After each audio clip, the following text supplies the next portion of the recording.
All right, how's everybody doing tonight? All right, super excited to be here. Give it up for yourselves for coming out and supporting local live comedy. It's a really good feeling. And before I get started, I can tell what you guys are thinking. This guy looks like he's still going through his third midlife crisis. I am. I look like a cross between a 1930s boxer and a WNBA coach. Kind of like if Gary Busey and Nick Nolte had a baby that kept locked in a basement for 50 years. What I'm saying is, don't hate me because I'm beautiful. It's great to be in downtown Indianapolis. I come from a small town not too far from here. Maybe you've heard of it, Beech Grove. Beech Grove is famous for a few things. We're the birthplace of actor Steve McQueen, the infamous fight in the shampoo aisle at the Walmart, and also the 3-year-old that was waving a gun around at his neighbors the other day on live PD. I don't know if you guys saw that. But you know what they say, the only thing that can stop a bad toddler with a gun is a good toddler with a gun. Am I right?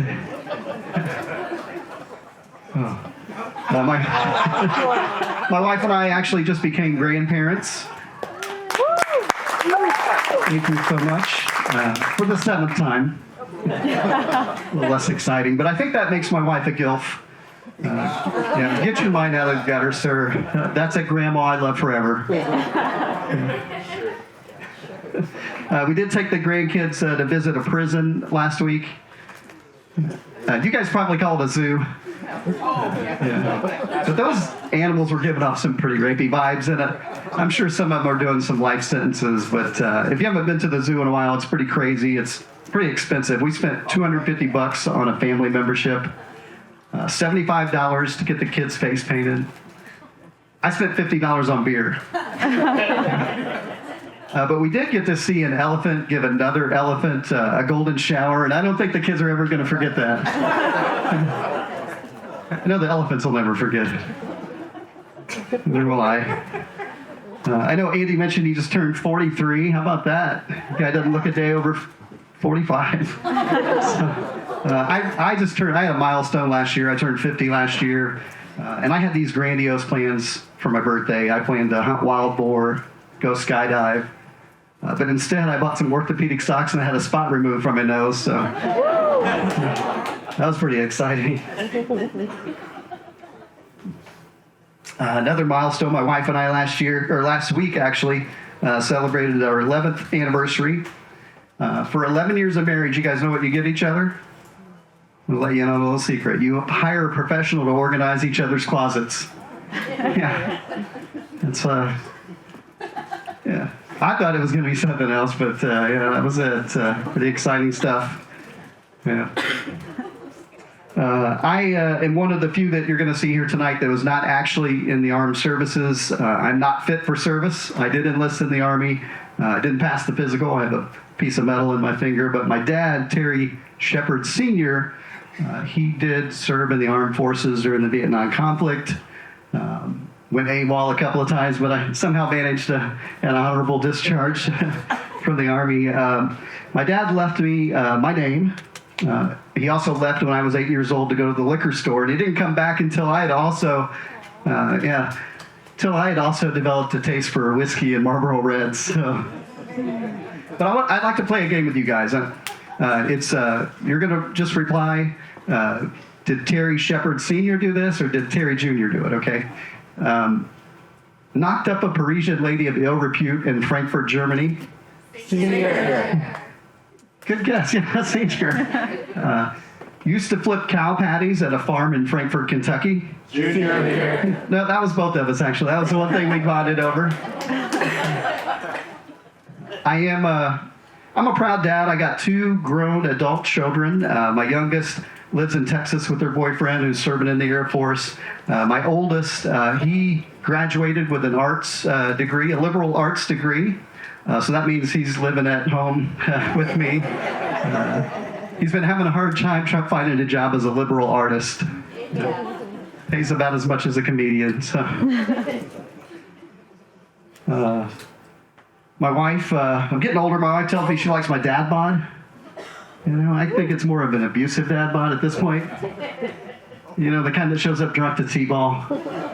Like, choke up on the bat, TJ.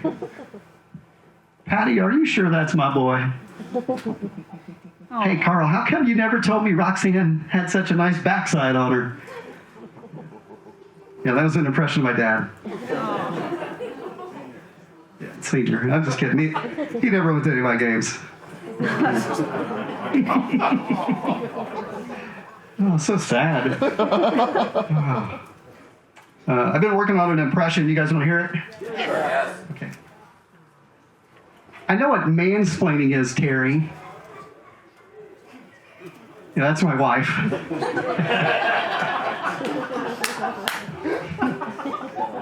Yeah, my wife, I think my wife is, I think she has an affliction called the Mandela effect. You guys know what this is? Yeah, a lot of people have a memory that civil rights icon Nelson Mandela died in prison, but he actually got out, became president of South Africa. A lot of people misremember the children's book, The Berenstain Bears, as being pronounced the Bernstein Bears. Yeah. My wife has a false memory of me checking out the waitress's ass last night at Applebee's. I took the youngest out car shopping a couple months back. We found a car on Facebook Marketplace. The ad described it as lady-driven. What's that even mean, lady-driven? This is 2023. And that sounds kind of misogynistic, doesn't it? I mean, does that mean the oil's never been changed?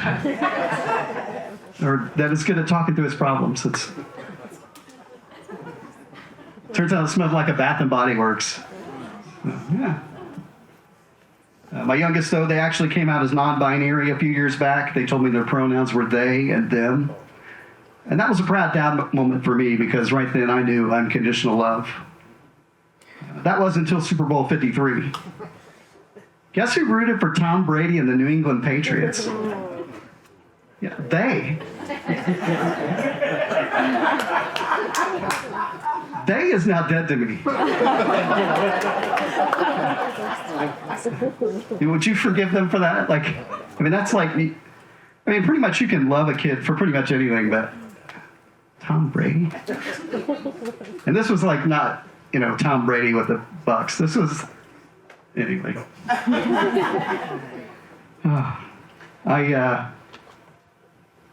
I like to self-medicate, and I learned it in self-medical school. Plant medicine, impossible drugs is what I'm saying. Impossible to get off the couch. Impossible to not eat the whole bag of Doritos. Impossible to hide the smell from my wife. And I think I self-medicate to cope with childhood trauma. My first day on the planet, my parents let some guy cut the loose skin off the tip of my penis. He missed. Yeah. All right, I'll leave you guys with something here, some words of wisdom that my grandmother told me when I was a kid, and I don't know if she stole this from Forrest Gump's mom, but she told me, Terry, life is like a box of chocolates. And if you eat too much, they cut off your feet. All right, my name is Terry Shepard. Thank you so much.